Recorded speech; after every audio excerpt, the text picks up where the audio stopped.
Las noticias del día. Estamos de regreso después de ese segundo y último editorial que hemos dedicado a las memorias del rey Juan Carlos. La verdad es que las memorias son un documento histórico absolutamente ineludible. Se puede acusar a las memorias de ser apologéticas, lo son, el rey lo dice desde la primera página que lo son, pero en fin, prácticamente el 100% de las memorias que se publican y que se escriben son apologéticas.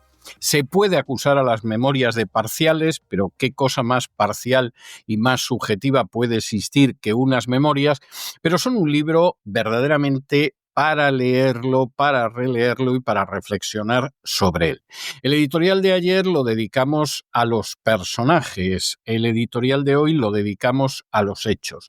Y es muy interesante el relato que hace Juan Carlos de su vida, que empieza en el nacimiento y que llega ahora hasta ese exilio impuesto en el lejano oriente, porque se da la circunstancia de que uno puede ir viendo etapas muy interesantes de la vida de Juan Carlos: el nacimiento en el exilio, el niño sometido a una disciplina militar en casa, el niño que seguramente la mayoría de los españoles no lo ignoraba, es disléxico y que además es zurdo y le obligan a escribir con la mano derecha hasta que se acostumbra. El niño, esto es más sabido, que en un momento determinado es el objeto del pacto que suscriben don Juan y Franco en la famosísima entrevista del Yate Azor, un niño que llega a España por primera vez cuando ya tiene varios años, cuando habla en español, pero con cierta dificultad, a diferencia del francés y el italiano, que son lenguas en las que se expresa muchísimo mejor que en español. El niño que va a pasar por las 3 academias militares y luego a recibir una formación universitaria, y que se va a encontrar con un ambiente hostil, porque mientras que Franco efectivamente lo apadrina, lo respalda, ve en él a su sucesor a título de rey, para mucha gente del régimen la idea de la instauración, que no restauración, de la monarquía es absolutamente odiosa. El joven que efectivamente se da cuenta de la gente que lo desprecia en medio de los consejos de ministros, que quisiera que su primo Alfonso de Borbón-Dampierre, casado con una nieta de Franco, fuera el futuro rey, que hay momentos en que no sabe si Franco se va a desprender de él, pero Franco lo mantiene de manera constante en el camino hacia el poder, y que en un momento determinado accede al trono en una situación muy difícil. Los profranquistas hablan, y tienen buenas razones para jactarse de ello, de lo que fue el desarrollo económico de España en los años 60, pero se olvidan de cómo ese desarrollo pinchó de manera muy dramática en el año 73 con la crisis del petróleo, y cuando muere Franco la situación económica de España es todo menos halagüeña. Es más, es una situación socialmente muy tensa, en la que, además, si se añade lo que fue la pérdida del Sáhara, la muerte de Franco, pues evidentemente no eran ni mucho menos las mejores condiciones para llegar al trono. Juan Carlos va a llegar al trono, va a impulsar una transición democrática que en buena medida ya había empezado a dar sus pasos antes de la muerte del general Franco, y además la va a coronar con éxito. Se puede alegar, se puede aducir, y quien ahora se dirige a ustedes dedicó hasta un libro que recibió un premio de ensayo, que esa transición al final dio lugar a una constitución con muchos agujeros, y es una objeción perfectamente válida. Pero esa objeción, que es perfectamente válida, no quita para que el sistema que ha dado más prosperidad y más libertad al mismo tiempo a los españoles haya sido el actual sistema constitucional. La narración relativa a la transición, relativa al golpe de Estado del 23F, que Juan Carlos señala que en realidad fueron 3 golpes que se entrecruzaban, o ese avance a volver a tener un lugar en Europa a través de las instituciones europeas, que culminan en ese año milagro de 1992, permiten a aquellos que vivimos en la juventud durante la transición volver a recordar una ilusión que se fue y que no va a volver. No nos engañemos, esa es la realidad. Pero es cierto que la visión que da Juan Carlos se corresponde con lo que fue la realidad de aquellos años en que pensábamos que todo era posible, y no solo lo pensábamos los españoles, lo pensaban muchísimos hispanoamericanos que miraban a España como el modelo de transición de una dictadura pacífica hacia la democracia. No hace falta decir que ese panorama es un panorama en el que Juan Carlos tuvo un papel absoluto de protagonista, absolutamente esencial, absolutamente trascendental. Pero tampoco se puede ocultar que luego las cosas no fueron tan bien. Es cierto que hubo 2 mandatos de Aznar en que el balance económico fue muy bueno, es algo que el propio Juan Carlos recuerda en sus memorias, pero después España ha ido viviendo un destejimiento, una frustración, una perversión incluso innegable. Juan Carlos la atribuye al hecho de que los políticos de ahora, en buena medida, y empezando por el gobierno de Sánchez, son políticos a los que España les importa poco. Son políticos que han recurrido a la idea de la memoria histórica para enfrentar a unos españoles con otros, cuando el espíritu de la transición buscaba reconciliar incluso a los que habían sido enemigos en el campo de batalla. Y es una España donde además, desgraciadamente, que esos políticos piensen de alguna manera en España es más que discutible. Ahí, para Juan Carlos, quedaría incardinado ese ataque contra la monarquía que le ha tenido a él como blanco. Ataque en el cual insiste que efectivamente su vida privada ha podido dejar mucho que desear y lo reconoce, que nunca ha sido un santo, frase que repite varias veces a lo largo del libro, pero que sin embargo su cumplimiento de las funciones como rey ha sido un buen cumplimiento. Y tiene mucho de razón en eso también el rey Juan Carlos, como tiene mucho de razón el hecho de que el actual gobierno, igual que el gobierno anterior de Rodríguez Zapatero, fue consciente de que en el momento en el que hiciera saltar la monarquía, entrábamos en un periodo en el que supuestamente se iban a poder alzar con el santo y la limosna, aunque algunos nos preguntamos si va a haber santo y limosna ya cuando eso suceda. En cualquiera de los casos, insistimos en ello, un libro que merece la pena leer, que arroja luz sobre episodios de la historia de España y que seguramente abre el alma del rey Juan Carlos a aquel que lea sus memorias, como no lo ha hecho hasta la fecha ningún libro, ni siquiera aquel que fue bestseller de la época de la transición, que fue El Rey, un libro de entrevistas con el rey que en su día escribió José Luis de Vilallonga. De esto hablábamos en nuestro editorial por segundo día consecutivo y tenemos que entrar ya en el boletín de noticias y tenemos que entrar en el boletín de noticias, como siempre, comenzando por el segmento de España. Y comenzamos con una noticia llamativa, y es que el juez ha decidido dejar en libertad a Santos Cerdán, el secretario de organización del Partido Socialista, a pesar del informe de la UCO que lo coloca en el centro de una trama de corrupción que ha durado durante una década. De hecho, la UCO, la Guardia Civil, sostiene que Santos Cerdán se pudo llevar más de 735.000 euros en beneficio de carácter familiar. Luego dicen que los socialistas no aman a la familia. Bueno, pues aquí la esposa, la hermana y el cuñado de Santos Cerdán sacaron tajada magníficamente. Esta es la realidad. Y en algunos casos esto ha sido ya no solamente eso, sino comisiones millonarias. Aparte de episodios tremendos como actuar de intermediario con Acciona en España y en Marruecos. Todo esto es muy escandaloso, pero el juez ha decidido que Santos Cerdán va a salir de prisión porque ya no hay posibilidad de que destruya pruebas. Vamos a ver, para ser sinceros, no hay menos posibilidades de que destruya pruebas ahora que cuando hace unas semanas se ordenó su ingreso en prisión. O dicho a contrario sensu, no hay menos posibilidad ahora de las que había hace unas semanas. Si hace unas semanas se ordenó su ingreso en prisión, pues seguramente había tan pocas razones como ahora, o ahora hay tantas razones como hace unas semanas cuando se ordenó su ingreso en prisión. Tómenlo ustedes como quieran. pero lo cierto es que efectivamente está en la calle y vamos a ver cómo sigue evolucionando esto, porque las causas se han ido acumulando y ya saben ustedes que sospechamos que al final van a salir muy bien parados de ellas. Fíjense, les hicimos, bueno, quien ahora se dirige a ustedes durante años ha venido haciendo el mismo, en fin, pronóstico sobre el juicio de Pujol.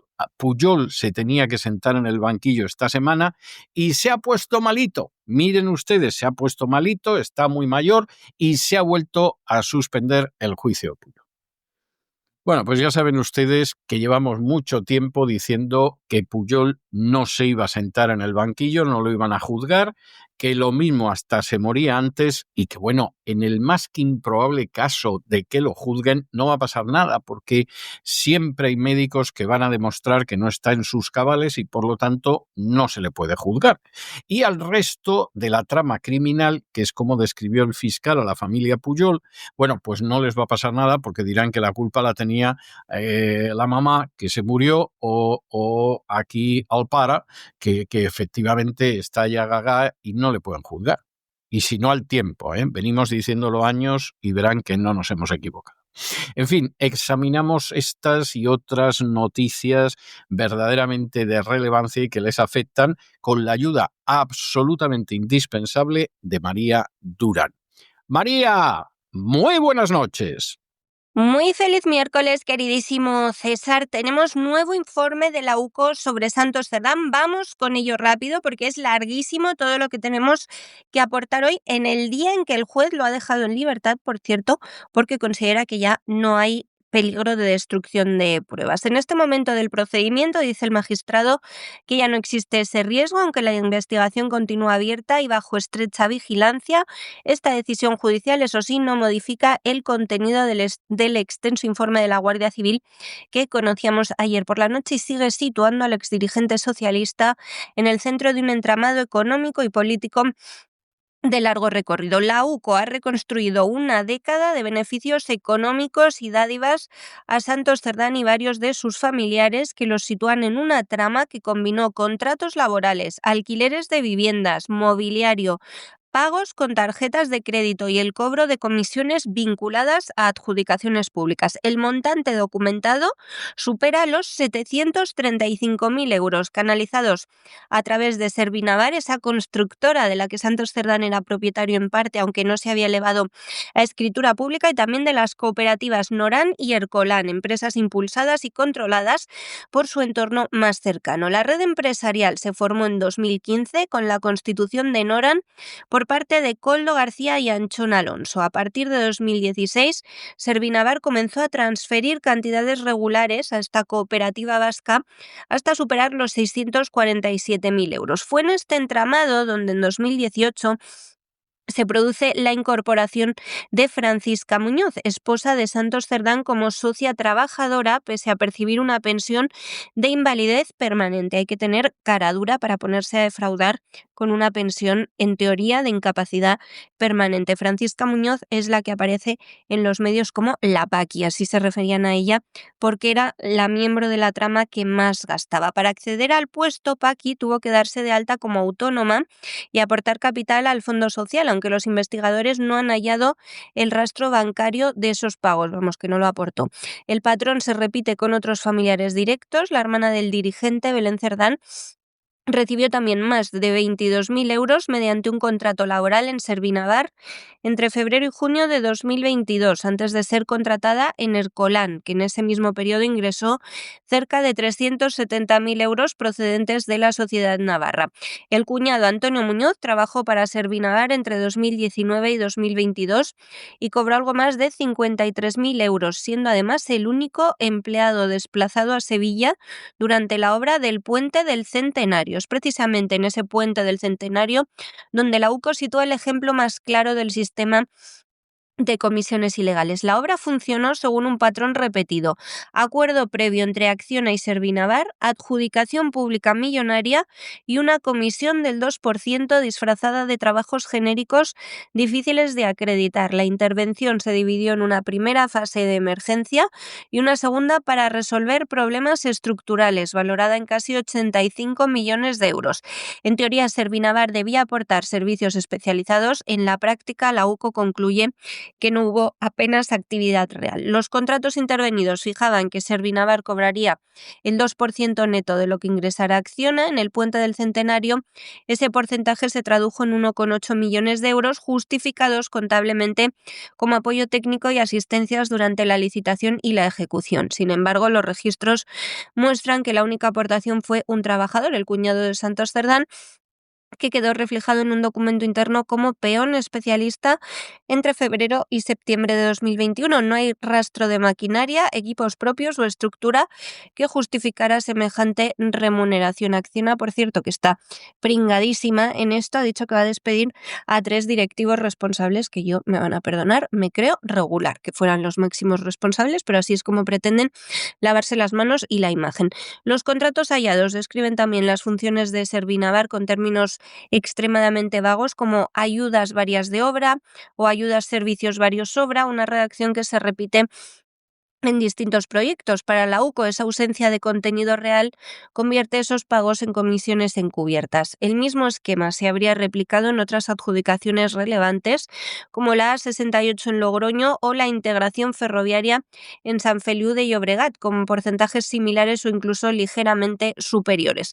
Según los investigadores, todo esto se produjo durante la etapa de José Luis Ábalos al frente de Transportes. En ese momento se consolidó una operativa común, había memorandos previos a las licitaciones, acuerdos de colaboración con Servinavar y contratos específicos sin detalle técnico que permitían desviar porcentajes de las adjudicaciones a la empresa vinculada a Cerdán. Más allá de obras públicas, la investigación sigue también la pista del dinero hacia el patrimonio y la vida privada del exdirigente socialista. Y es que Servinavar pagó los alquileres de 2 viviendas de Cerdán en Madrid, primero un piso en la zona de Quevedo y después un ático de 160 metros en Hilarión Eslava. Por fuera era bastante feo, pero creo que por dentro era espectacular. Fueron desembolsos que superaron los 47.000 euros en rentas y 8.000 en mobiliario, en total casi 62.800 euros. La coincidencia temporal con la compra en 2019 de un Volvo XC60 por unos 45.000 euros también refuerza la sospecha de que el ahorro en vivienda facilitó la adquisición de ese vehículo. Antes de verano se había especulado con que ese Volvo se lo regaló Víctor de Aldama, pero finalmente no se pudo probar. Ahora el coche parece que sí que sigue en poder de la familia Cerdán. A todo ello se suma el uso de una tarjeta de crédito asociada a Servinavar para gastos particulares. Entre diciembre de 2021 y febrero de 2024 se cargaron esa tarjeta 33.574 euros en restaurantes, hoteles, consumos vinculados a desplazamientos y compras de Cerdán y su familia. Buena parte de los gastos se concentraron en un restaurante cercano a su domicilio en Madrid, mientras que otros gastos los hicieron durante sus estancias en Sevilla, Málaga, Ibiza, Tenerife y su localidad natal, su pueblo, Milagro. La tarjeta dejó de usarse el 19 de febrero de 2024, un día antes de la detención de Koldo García, lo que para la UCO refleja también que Cerdán era consciente del riesgo de continuar recurriendo a esos fondos. Paralelamente, la investigación sitúa a Cerdán como intermediario entre Acciona y la Administración desde 2017. Las comunicaciones intervenidas muestran reuniones con directivos de la constructora, gestión de citas con altos cargos y movimientos clave en momentos de relevancia interna.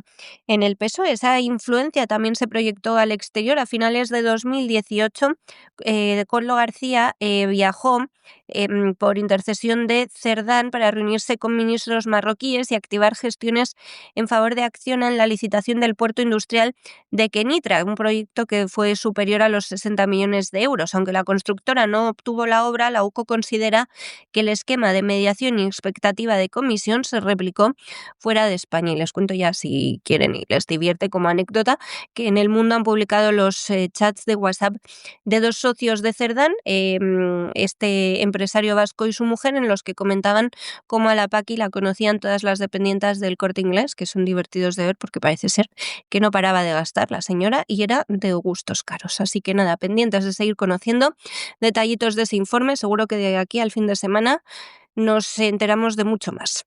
Bueno, pues eso pasaba con Santos Cerdán, como les ha desarrollado la noticia María Durán, y ahora agarren esta nueva. Bizum va a informar al Banco de España de las transacciones de los españoles durante 4 años para elaborar estudios. El Banco de España va a recibir información sobre transacciones entre particulares y compras online para que pueda elaborar estadísticas y analizar tendencias de pago.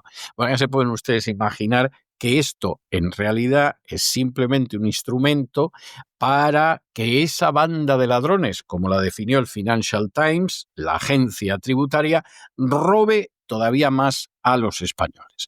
¿Y por qué estamos seguros de eso? Porque son 4 años y 4 años es el plazo hacia atrás, el plazo retroactivo en que realizan inspecciones los buscabonus de la agencia tributaria. Esto no es ni para estadísticas, ni para estudios, ni para que de pronto se llegue a la conclusión de que con Bizum se pagan más zapatos que kilos de plátanos. No se engañen ustedes. Aquí lo que sucede es que, por supuesto, la privacidad desaparece totalmente y desaparece para que puedan robar todavía más a manos llenas a los españoles. Estos datos del Banco de España van a ir a la agencia tributaria, pero vamos, como diría un castizo, como Dios pintó a Perico. Y en el momento en el que llegan, se cruzan datos y a crujir, con razón o sin ella, en la legalidad o fuera de ella, a los españoles, porque hay que robarles más para mantener un sistema basado en el latrocinio. Es terrible, pero es así.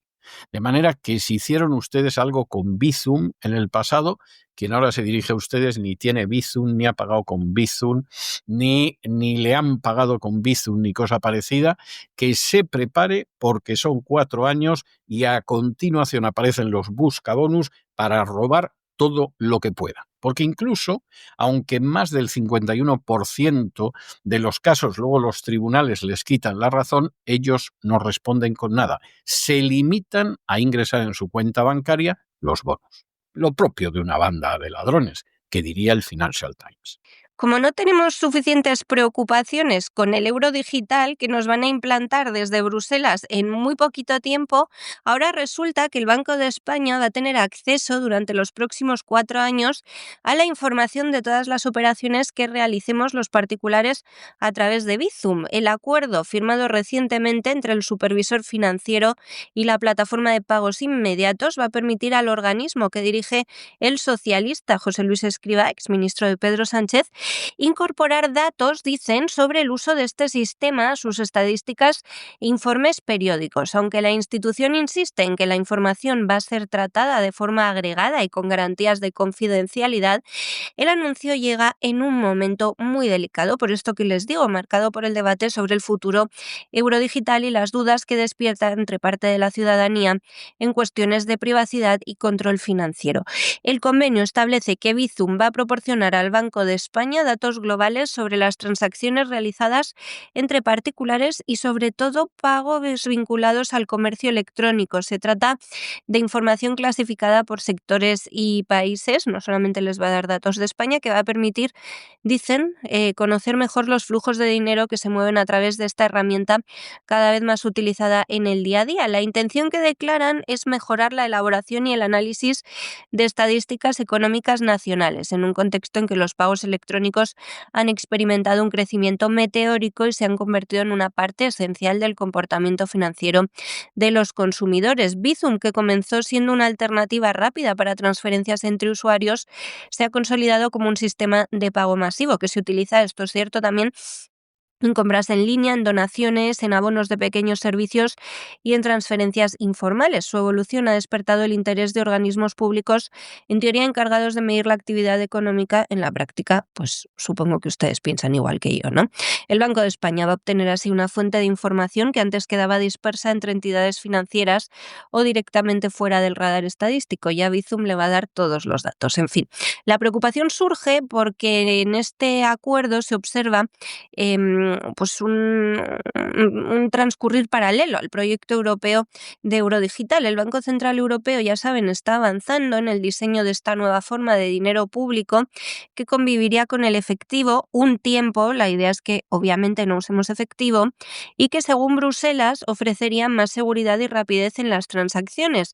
Sin embargo, la iniciativa ha generado mucha desconfianza entre quienes tememos que la transición hacia un modelo más digital sea en realidad abrir la puerta a una supervisión más estrecha, incluso si cabe, de los movimientos financieros de los ciudadanos. Pretenden que no exista el anonimato financiero, que ya prácticamente no existe. En este marco, el acceso del Banco de España a todos nuestros datos de Bizum pues despierta muchas preguntas sobre la línea que separa el análisis estadístico del posible seguimiento de hábitos individuales, por más que el organismo insista en que no tendrá acceso a información personal identificable.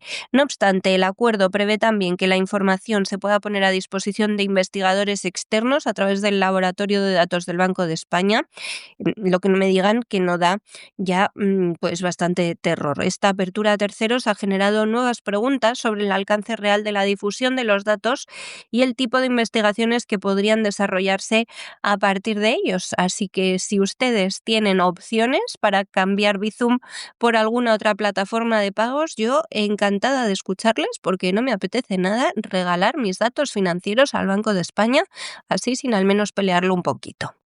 Y de España, como todos los días, nos vamos a Hispanoamérica y concretamente a Argentina, donde el máximo Tribunal Penal de Buenos Aires ha ratificado el procesamiento de Alberto Fernández por llevar a cabo negociaciones incompatibles con la función pública. Por cierto, negociaciones en las que hay una trama de contrataciones de seguros por la que pasaba su secretaria, la pareja de su secretaria, etcétera, etcétera, etcétera. Eso sí, con una intervención de Fernández que no deja lugar a dudas.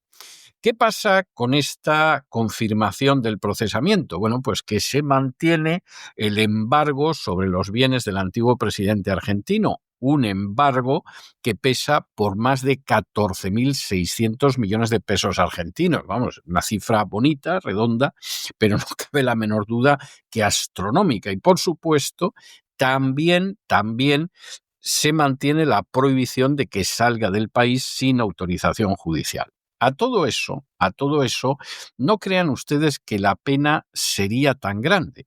No es que nos alegremos de que vaya a la cárcel él o que vaya a la cárcel otra gente, pero estaríamos hablando de inhabilitación perpetua, que es algo que le tiene que importar un pimiento, porque ya está retirado de la política, y de qué podría pasar entre 1 y 6 años en prisión. Hombre, no es ninguna tontería, pero tampoco es una cosa al respecto tan relevante, sobre todo teniendo en cuenta lo que hay. Y por cierto, para que se hagan ustedes una idea de lo que significaba esto en propiedades, el decomiso incluye 122 inmuebles y activos. Es algo verdaderamente tremendo, porque estamos hablando de maniobras presuntamente delictivas que se habrían desarrollado durante 12 años, entre el 2003 y el 2015.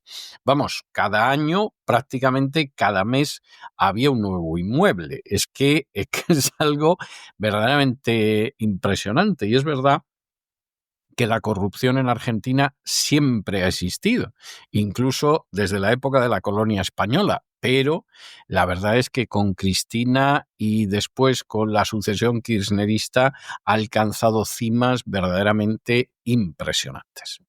La Cámara Federal de Buenos Aires, el máximo tribunal penal de la capital argentina, ha confirmado el procesamiento del expresidente Alberto Fernández, no por los malos tratos a su mujer, que todo llegará, sino por su presunta participación en una trama de corrupción, en concreto de irregularidades en contrataciones de seguros durante su mandato. El caso apunta a que estas adjudicaciones habrían favorecido al corredor de seguros Héctor Martínez Sosa, pareja de María Cantero, quien fue la secretaria privada de Fernández durante décadas. El fallo, hecho público este martes, mantiene la acusación por negociaciones incompatibles con el ejercicio de la función pública. Los jueces consideran que existen elementos suficientes para sostener que el exmandatario intervino activamente en el direccionamiento de contratos públicos hacia Martínez Sosa a través de su secretaria. La resolución habla directamente de un ejercicio de influencia y de un vínculo tanto personal como profesional entre Fernández y la pareja beneficiada. Una de las pruebas valoradas por los magistrados es un mensaje enviado por el entonces presidente a Cantero ante la preocupación de ella por la posible pérdida de un contrato en el Ministerio de Exteriores. El expresidente Fernández le respondió con un escueto pero contundente «ya me ocupo», una expresión que la Cámara ha interpretado como un indicio directo de su intervención para sostener el negocio de este corredor de seguros. Con la confirmación de su procesamiento se mantiene también el embargo sobre los bienes del expresidente, fijado en más de 14.600 millones de pesos argentinos, unos 9 millones de euros, así como la prohibición de abandonar el país sin autorización judicial, cosa que nos alegra porque está muy habitualmente paseándose por Madrid. De avanzar la causa hacia un juicio oral y declararse culpable, Fernández podría enfrentarse a una pena de entre 1 y 6 años de prisión, además de la inhabilitación perpetua para cargo público. Esta decisión judicial se conoce en un momento sensible para la política argentina, marcado por el avance de otra causa de mucho impacto en el país, de la que les hemos hablado bastante aquí, la causa Vialidad, que ha dado otro paso relevante esta semana. El Tribunal Oral en lo Criminal Federal 2 ha ordenado el decomiso definitivo de bienes inmuebles y activos económicos de la expresidenta Cristina Fernández de Kirchner, también del empresario Lázaro Báez y otras personas condenadas, así como sociedades vinculadas a ellos y propiedades que habían sido cedidas a los hijos de Cristina, Máximo y Florencia Kirchner. La sentencia de la causa Vialidad, dictada en diciembre de 2022 y ratificada en 2025, había establecido inicialmente un decomiso, un embargo de unos 84.800 millones de pesos. Sin embargo, tras una nueva valoración realizada por los peritos oficiales y la Fiscalía, la cifra se ha actualizado pasando a 685.000 millones de pesos. ¿Cuánto es esto? Porque 685.000 millones suena mucho. Bueno, 422 millones de euros, que no suena igual, pero también es bastante.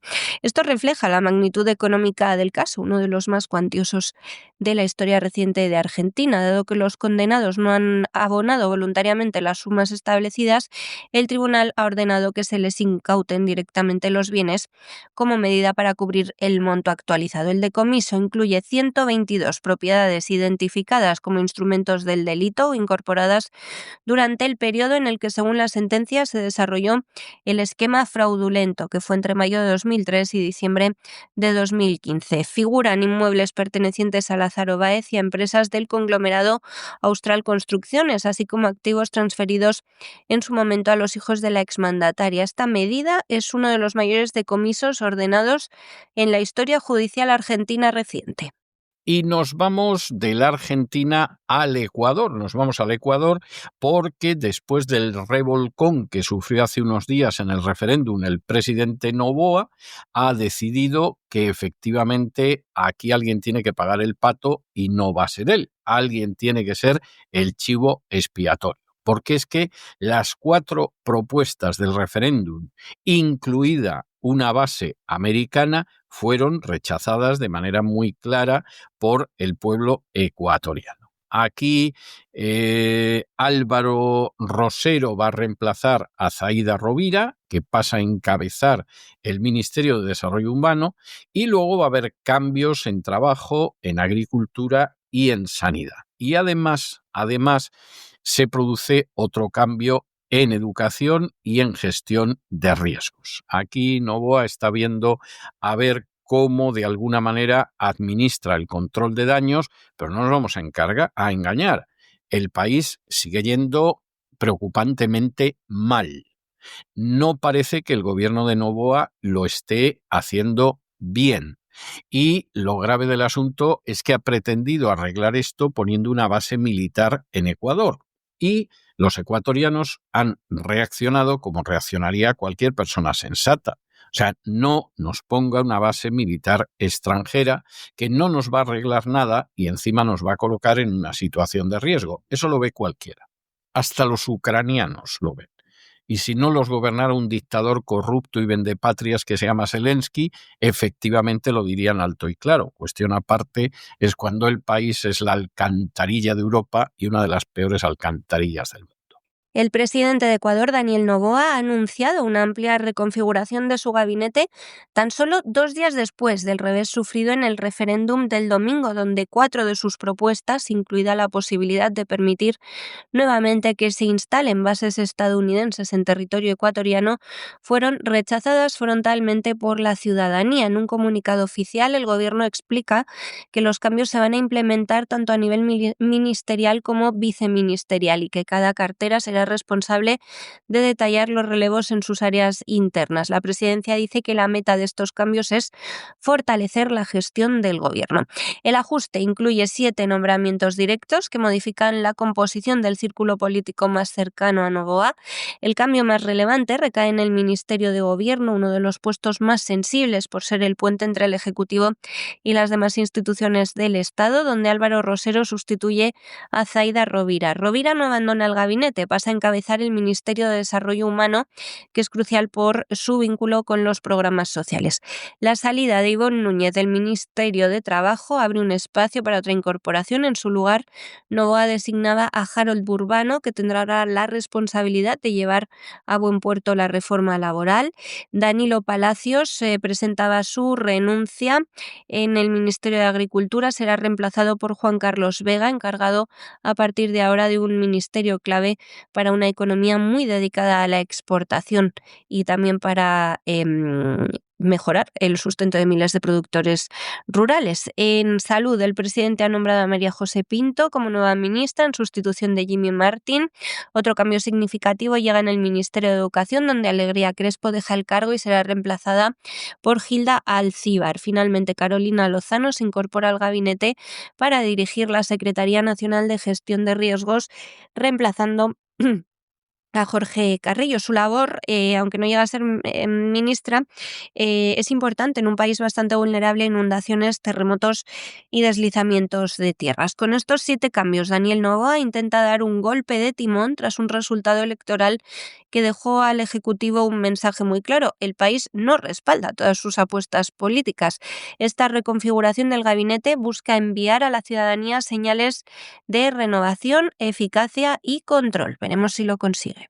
Y de Hispanoamérica nos vamos a la información internacional. Bueno, Estados Unidos estuvo hace unas horas verdaderamente para dedicarle un monográfico. No solo tuvimos la visita de un árabe saudí responsable directo de que detuvieran, torturaran, asesinaran y trocearan al periodista Khashoggi, cosa que salió en la rueda de prensa inmediatamente paró Donald Trump y realmente, la visita del saudí fue algo impresionante para ver pues la inmensa hipocresía de cierta política exterior, pero de esto, como tiene aspectos económicos importantes, seguramente nos hablará don Lorenzo Ramírez, y mientras que se producía esa situación en la Casa Blanca y Donald Trump decía que no se podían hacer ciertas preguntas al saudí y cosas por el estilo, ya está, la libertad de prensa a hacer gárgaras, porque a fin de cuentas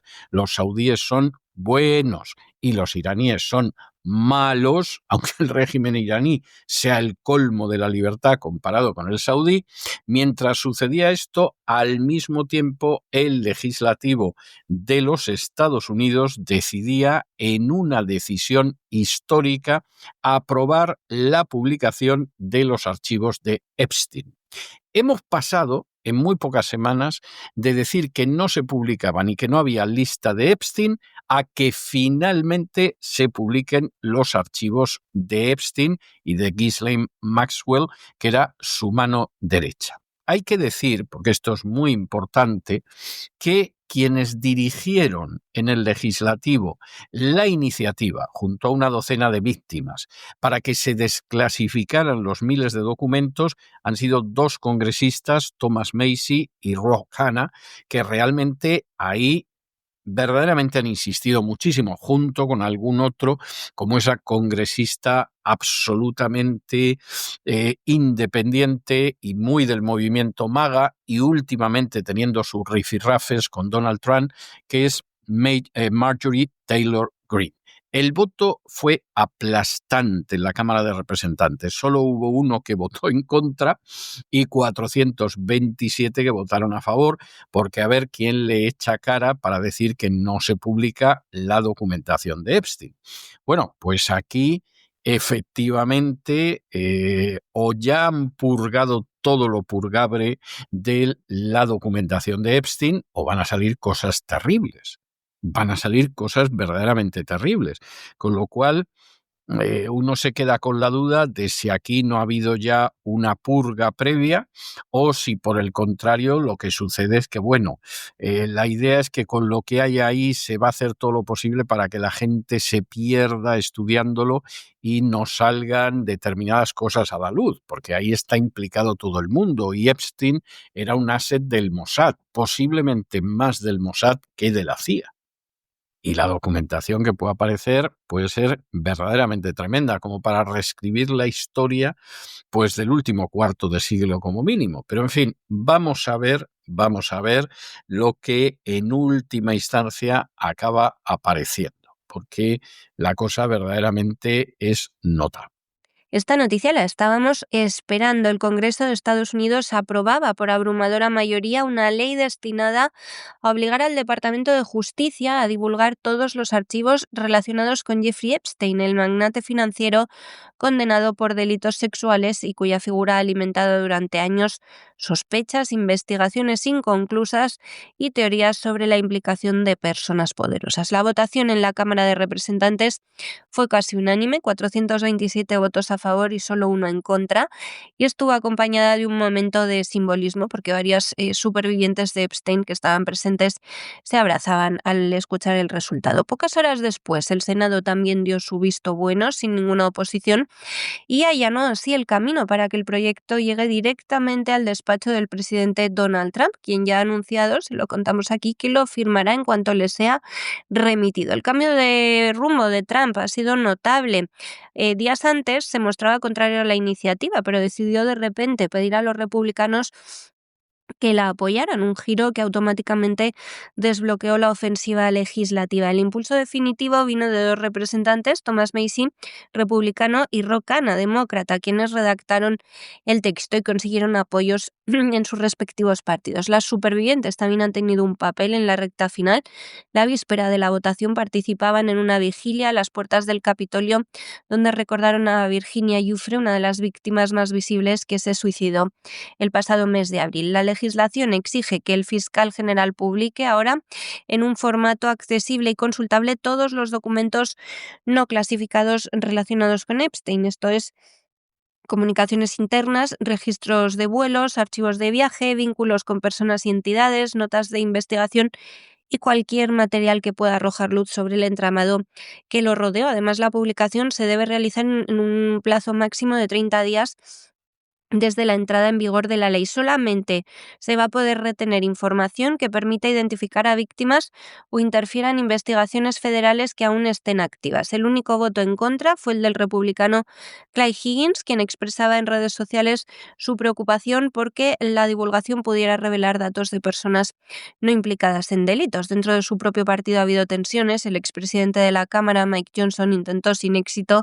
convencer al Senado de introducir cambios para reforzar la protección de identidades. Después de la votación expresaba su malestar, pero admitió confiar en el trámite y en que concluya sin nuevos conflictos. Parte del cambio de posición de Trump responde al creciente apoyo a la iniciativa dentro del Partido Republicano. Finalmente se han opuesto menos que los propios demócratas. Muchos legisladores empezaban a respaldar ya abiertamente la desclasificación para demostrar que no tenían nada que ocultar. Además, el presidente había ordenado también días antes a la fiscal general, a Pam Bondi, que abriera una investigación sobre posibles vínculos de Epstein con figuras demócratas y entidades financieras. Su entorno político también deducía que la resistencia a divulgar los expedientes podía provocar una rebelión interna y dañar la imagen del partido. En paralelo a este proceso legislativo, el Departamento de Justicia ya ha entregado miles de documentos al Comité de Supervisión de la Cámara, que investiga por su cuenta el caso y que ha hecho públicos muchos de esos materiales. Entre ellos figuran correos electrónicos entre Epstein, Maxwell, la que era su novia, Ghislaine Maxwell, y el escritor Michael Wolff, que mencionan a Trump, aunque en ningún caso le atribuyen delitos. El expresidente ha negado en reiteradas ocasiones cualquier implicación en los delitos, ha precisado que cortó toda relación con Epstein en los años 2000, así que todos muy pendientes porque de aquí a los 30 días, a los próximos 30 días, en cualquier momento, se pueden publicar todos esos documentos que nos faltan por conocer. Y vamos a acabar en el Reino Unido, pero vamos a acabar en el Reino Unido con ese archivillano, canalla indiscutible, envilecido sujeto que dice que disfruta cuando piensa que es Dios, que es George Soros, el millonario judío de origen húngaro que ha terminado posándose desde hace años en Estados Unidos y que destinó nada menos que $250,000 para censurar a los medios conservadores en el Reino Unido. La Open Society dio $250,000, que se dice pronto, al Centro para la Lucha contra el Odio Digital en el Reino Unido, de tal manera que se censurara todo aquello que podía ir en contra de la agenda globalista, lo cual es verdaderamente tremendo. Por cierto, el centro dichoso es un centro que fundó en 2018 un señor que se llama Imran Ahmed, que ya se pueden ustedes imaginar que no es de origen británico, que en su día estuvo en el Partido Laborista y que luego pues ha ido brujuleando en las redes sociales. Y en ese sentido, pues de la misma manera que en un momento determinado se ha presionado a las redes sociales, a Google, a Facebook, a X, etcétera, para que censuren contenidos, cosa que siguen haciendo, no nos vamos a engañar, a veces mediante shadow banning, a veces simplemente censurándolos, pues aquí el amigo Soros estaba en que efectivamente no se pudieran publicar determinadas informaciones, generalmente en medios conservadores, que iban en contra de las falacias, de las mentiras y de los embustes que desprende la agenda globalista a la que tantísimo ha ayudado Soros. Esta es la realidad y no hay más historias. Y cuando te hablan de la sociedad abierta de Soros, te están hablando de la dictadura de Soros. Esa es la tristísima realidad. No sirve darle más vueltas y el que a estas alturas no lo quiere ver, pues peor para él. Con lo cual, a nadie debería extrañarle que en países como Hungría o como Rusia las organizaciones de Soros sean ilegales. Y es que tienen que serlo. Porque gente que es enemiga de la libertad, que practica una abierta injerencia en la política interna de los estados, como hicieron las fundaciones de Soros apoyando el golpe de Estado en Cataluña y en otros sitios apoyando otros golpes de Estado, son organizaciones que cualquiera que ame la libertad no puede consentir que sigan actuando en contra de la libertad. En este caso, gastándonos $250,000 para censurar determinadas noticias que no pueden llegar a la gente. Y esto es más claro que el agua, y el que no lo quiera ver, peor para él. Que siempre habrá algún sacristán tonto por ahí diciendo que, por ejemplo, los atentados del 11M, la culpa la tiene Putin. Y la Open Society Foundations, la influyente red filantrópica, en teoría, Philanthropic. Vinculada al magnate húngaro George Soros, habría destinado alrededor de $250.000, unos 215.000 euros, a financiar al Centro para la Lucha contra el Odio Digital, el CCDH, por sus siglas en inglés. Es una organización británica de izquierdas especializada en monitorizar y denunciar contenidos que considera desinformación u odio en Internet. Ya se imaginan exactamente cómo funciona, ¿no? La información conocida a partir de documentos financieros de la propia entidad ha sido divulgada por el medio estadounidense The Washington Free Beacon. Según estos registros, el dinero se utilizó para reforzar las campañas del CCDH dirigidas a combatir lo que califican como la propagación del odio y la desinformación en línea, un fenómeno que según esta organización estaría presente en distintos espacios digitales, incluidos medios y plataformas de orientación conservadora. ¡Qué casualidad! La Open Society forma parte de una estrategia más amplia de la fundación para esta financiación para apoyar iniciativas dedicadas al análisis del discurso digital y al impulso de regulaciones más estrictas en Internet. El CCDH fue fundado en 2018, está dirigido por Imran Ahmed, un activista que anteriormente formó parte del Partido Laborista británico. Desde su creación, la organización ha protagonizado numerosas campañas públicas en las que ha señalado a medios, plataformas y creadores de contenido, todos ellos casualmente conservadores, por supuestamente difundir narrativas dañinas, engañosas o de odio. Entre sus objetivos figura presionar a grandes empresas tecnológicas para que retiren publicidad de páginas que considera problemáticas, con la intención de limitar la financiación de medios o espacios que a su juicio contribuyen a propagar discursos extremistas o desinformativos. Lo deciden ellos, por supuesto. Uno de los episodios más notables de su actividad tuvo lugar en 2020 en el contexto de las protestas globales tras la muerte de George Floyd en Estados Unidos. En aquel momento, el CCDH instó a Google a impedir la aparición de anuncios en publicaciones como The Federalist y Zero Hedge, dos medios de línea editorial conservadora. La organización alegó que esos sitios difundían contenidos que alimentaban la polarización social o los prejuicios raciales y pidió a las compañías tecnológicas que adoptaran medidas para evitar que estas plataformas se beneficiaran de sus redes publicitarias. La participación de la Open Society en el sostén económico del grupo añade un nuevo elemento a esta polémica, dado que la Fundación de Soros lleva años siendo señalada por sectores conservadores que la acusan de promover estrategias de censura encubierta bajo la etiqueta de la lucha contra la desinformación. Con esta nueva inyección de fondos, el CCDH previsiblemente va a reforzar sus campañas contra lo que considera discursos nocivos en redes sociales y en el ecosistema mediático. O sea, Soros les ha dado $250.000 para perseguir a periodistas y activistas conservadores, lo de siempre. Y hasta aquí hemos llegado con nuestro boletín de hoy. María, muchas gracias, muy buenas noches y hasta mañana, Dios mediante. Es todo por hoy, César, que pases una muy feliz noche, también nuestros oyentes y todo el equipo. Nos oímos mañana a estas horas. Un abrazo. Y ustedes no se nos vayan, porque ya saben ustedes que todos los miércoles tenemos un programa doble y sesión continua que dedicamos a la salud, a un tema tan importante como la salud. Primero va a estar con nosotros Elena Kalinikova y nos hablará de la existencia saludable, de la vida sana, de cualquier tipo de medio naturista para conservarla. Y luego daremos un salto cualitativo y nos iremos a la salud de la mente, a la salud de la psique, y ahí quien nos echará una mano será don Miguel Ángel Alcarria. De manera que no se vayan, que regresamos enseguida.